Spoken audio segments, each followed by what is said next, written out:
বালুরঘাটের আত্রেই খাড়ি থেকে উদ্ধার নর কঙ্কাল। মঙ্গলবার বিষয়টি নজরে আসতে চাঞ্চল্য ছড়ালো বালুরঘাট শহরের আন্দোলন সেতু এলাকায়।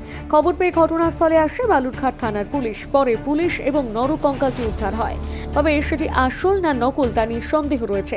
প্রাথমিকভাবে জানা যাচ্ছে যে ওই নর কঙ্কালটি আর্টিফিশিয়াল। এদিকে ঘন জনবসতিপূর্ণ এলাকায় নর কঙ্কাল উদ্ধার হয়েছে জানতে পেরে ভিড় করতে শুরু করে উৎসুক জনতা। পুরো ঘটনা খতিয়ে দেখছে বালুরঘাট থানার পুলিশ। প্রসঙ্গত, বালুরঘাট শহরের মাঝ বরাবর বয়ে গিয়েছে আত্রেই খাড়ি বা ডাঙ্গা খাড়ি। বালুরঘাট জোড়া ব্রিজ সংলগ্ন খাড়িতে এদিন সকালে নর কঙ্কাল দেখতে পায় স্থানীয়রা। এরপর চাঞ্চল্য ছড়ায় এলাকায়। খবর পেয়ে ঘটনাস্থলে যান বালুরঘাট থানার আইসি সুমন্ত বিশ্বাস সহ বিশাল পুলিশ। পরে পুলিশ এটা উদ্ধার করে নিয়ে গেছে। তবে পুলিশের প্রাথমিক অনুমান উদ্ধার হওয়া ওই নর কঙ্কালটি আসল নয়। এ বিষয়ে স্থানীয় বাসিন্দারা কি জানিয়েছে শুনুন। কঙ্কাল ভেসে আসছে, হ্যাঁ, এটা কি অরিজিনাল না ওই প্লাস্টিক এগুলো নয়, এটা বোঝা মুশকিল।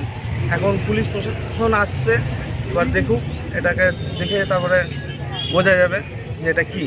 মানে কোনো কিছু কি জানা যাচ্ছে যে কোনো কোথাকার কি? না না না না না, কিছু জানা যাচ্ছে না। এটা খাড়ির মধ্যে, তো জল ট্রেনের মধ্যে ভেসে আসতে পারে। কোথায় এটা? কোথায়? খাড়িতে নিচে পড়ে আছে, আন্দোলন সেতু ব্রিজের নিচে। কখন দেখলে তোমরা? এই এখনই দেখলাম, সবাই দেখাদেখি করছে। এসে আজকে একটা কঙ্কাল দেখতে পাচ্ছি, সবার ভিড় করে দাঁড়িয়ে আছে, দেখতে পাচ্ছি কঙ্কাল একটা।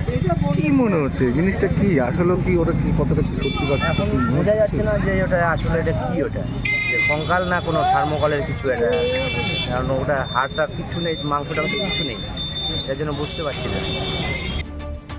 বালুরঘাট থেকে রিপন ভৌমিকের প্রতিবেদন, নিউজ টুডে।